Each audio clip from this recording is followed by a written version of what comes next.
सभी का स्वागत है RN9 न्यूज में। आपके साथ मैं हूं सृष्टि जेटली। उत्तराखंड के मुख्यमंत्री पुष्कर सिंह धामी रुद्रप्रयाग पहुंचे, जहां उन्होंने वरिष्ठ अधिकारियों से मुलाकात कर केदार घाटी के बाढ़ प्रभावित जगहों पर चल रहे राहत बचाव अभियान का जायजा लिया। इस दौरान उन्होंने ऐलान किया कि केदारनाथ के लिए हेलीकॉप्टर सेवाएं फिर से शुरू होंगी और तीर्थयात्रियों को किराए में 25% की छूट दी जाएगी। अधिकारियों को निर्देश देते हुए उन्होंने जल्द से जल्द लागू करने को कहा। देखिए रिपोर्ट।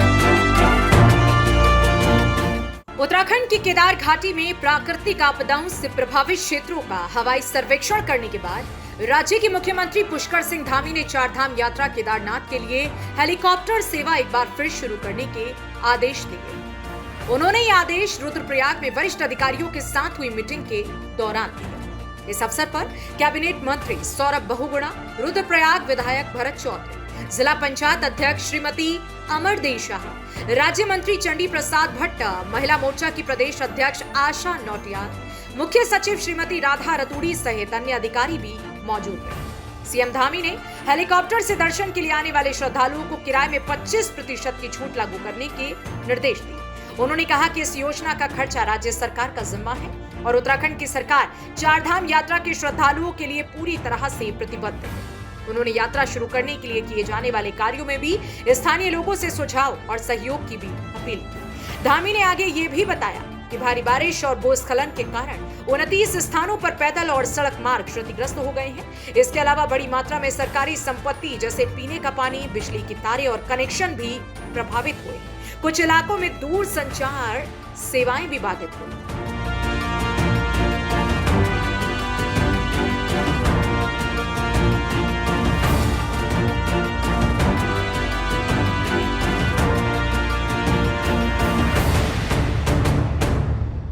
देखिए, जो आपदा आई थी बहुत बड़ी आपदा थी और जिससे काफ़ी बड़ा नुकसान क्षेत्र में हुआ है। लगभग 29 स्थानों पर, छोटे बड़े स्थानों को लगा दिया जाए तो 29 जगह पर सड़क मार्ग कट हुआ है और भूस्खलन की चपेट में आया है। 2 स्थानों पर पुल भी और तमाम जो सरकारी संपत्तियां हैं उसका भी नुकसान हुआ है। कटाव बहुत हुआ है। बिजली की लाइनें क्षतिग्रस्त हुई हैं, पेयजल की लाइनें क्षतिग्रस्त हुई हैं, दूर संचार सेवाएं भी कुछ समय बाधित रही हैं। लेकिन सभी लोगों ने मिलकर, यहाँ पर आपदा प्रबंधन विभाग के लोगों ने, हमारे जिला प्रशासन के लोगों ने, NDRF, SDRF, अनेक संस्थाएं, हमारे सभी जनप्रतिनिधिगण, धार्मिक संगठनों के लोग, सामाजिक संगठनों के लोग, हमारे प्रधानगण, पंचायत के प्रतिनिधि, पंडा समाज के लोग, तीर्थ पुरोहित, सब ने आगे आकर इस मुश्किल समय में तेजी से इस अभियान में सभी को मदद करने का काम किया है, बचाने का काम किया है, राहत पहुंचाने का काम किया है। राज्य सरकार ने भी और केंद्र सरकार ने भी लगातार इस पर अपना ध्यान पूरी तरह से केंद्रित किया।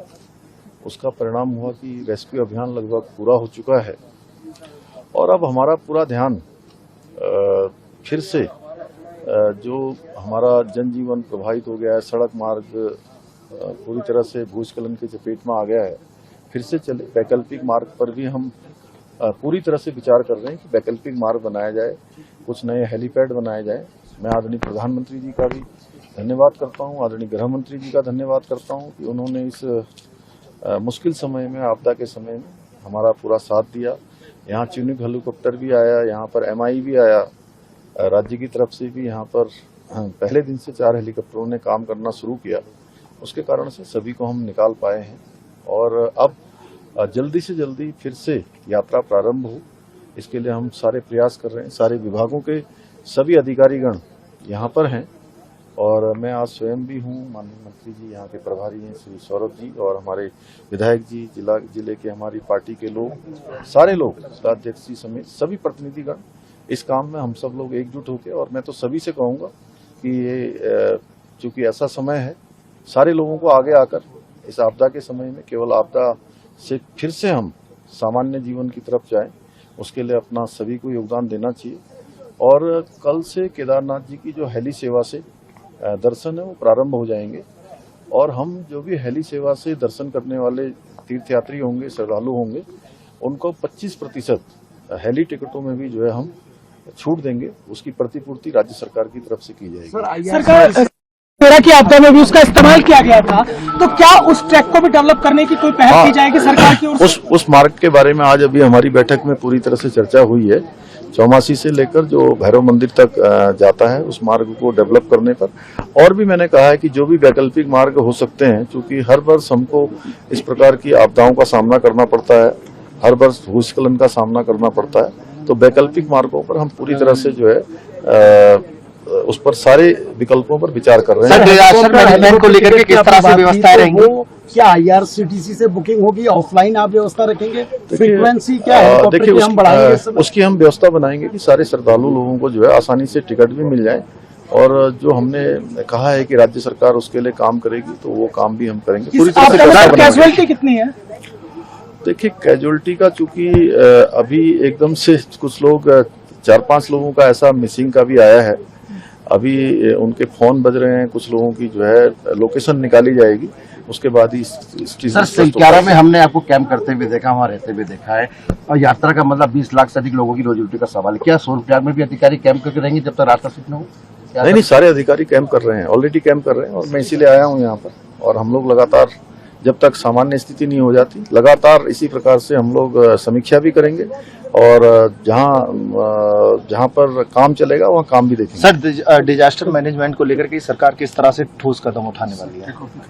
नहीं, डिजास्टर मैनेजमेंट को लेकर हम लोग पहले से ही हमारी पूरी डिजास्टर मैनेजमेंट की टीम देहरादून से भी जो है पूरी आपदा की हर होने वाली जो स्थिति है उस पर नजर रखती है, और उसके बाद आपदा का असर कम हो उसके लिए हमारा पूरा प्रयास रहता है कि सभी का समन्वय हो, सभी लोगों को समय पर सूचना मिले, उसका एक प्रॉपर मैनेजमेंट बनाया गया है। और मैं समझता हूँ आप सब लोग देहरादून से आए हैं तो सभी लोग जानते हैं, समय समय पर हम वहाँ जाकर स्वयं सब चीजों का निरीक्षण करते हैं। सर यात्रा प्रारूप से चले, फिर से आपकी एक अपील? हाँ, जल्दी से जल्दी, और सब लोगों से हमारी अपील है कि जल्दी से जल्दी बाबा के दर्शन होंगे और जल्दी से जल्दी यात्रा सुचारू होगी, बाबा कृपा करेंगे।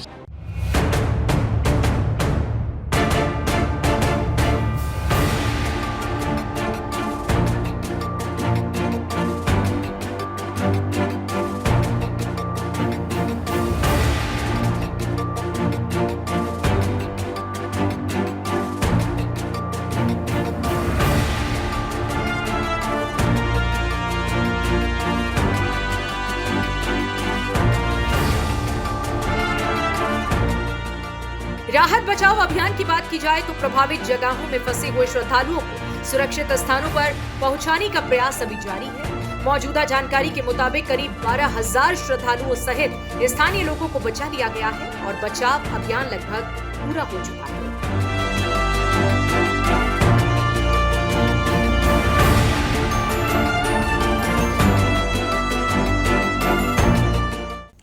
तो जैसा कि सुना आपने, धामी सरकार ने एक बार फिर केदारनाथ यात्रियों के लिए हेलीकॉप्टर सेवा शुरू करने का फैसला लिया है, और साथ ही साथ हवाई यात्री के इच्छुक यात्रियों के लिए सरकार अपने कोष से खर्च करने के लिए तैयार है। ऐसी ही उत्तराखंड की खबरों के लिए बने रहिए R9 न्यूज़ के साथ।